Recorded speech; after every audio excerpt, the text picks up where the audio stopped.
tell this story Yeah. because my sister, as Kristen said, was very ill and was not doing well.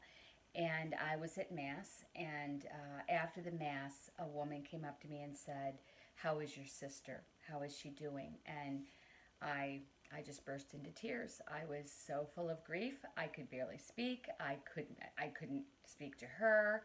I just shook my head, and she saw that my nose was running, my eyes were, I was crying, and she reached into her purse and she grabbed a hanky and she gave it to me, and I said,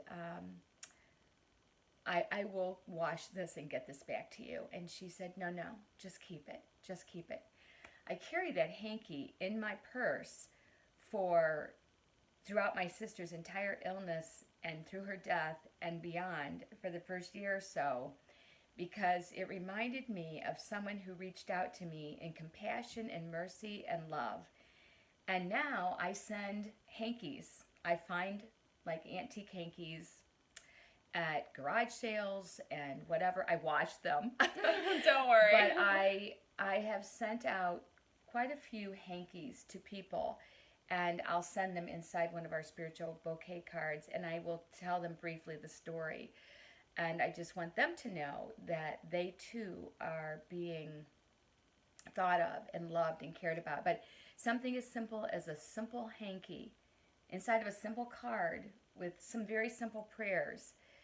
I can't speak for any of you, but that would bless me beyond bless me. And it did bless me.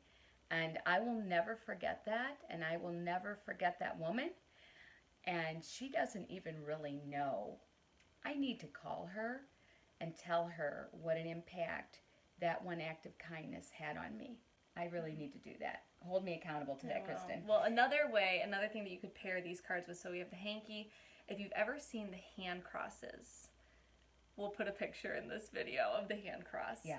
But, if someone is sick and suffering, so like when my aunt was dying of cancer, many people gave her those crosses, and she carried them with her to a lot of her treatments, and she just had them beside her, and it's just something to hold on to. And if she lost one, she didn't know where it was, she was like, where's my cross? Where's my cross? And, it was really beautiful. I usually keep a hand cross in my purse at all times, because there are just some days when I know I'm going to need that for whatever reason.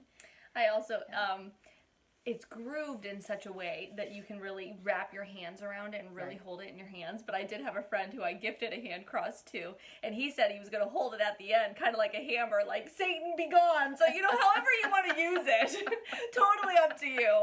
But that's See what I mean about the different personalities that are out there, and we all think of things so differently, which is so cool. I think it is so amazing that God created us all so uniquely different, and every one of us has gifts to give, and there are so many people out there who need our gifts for this time and this place for His purposes.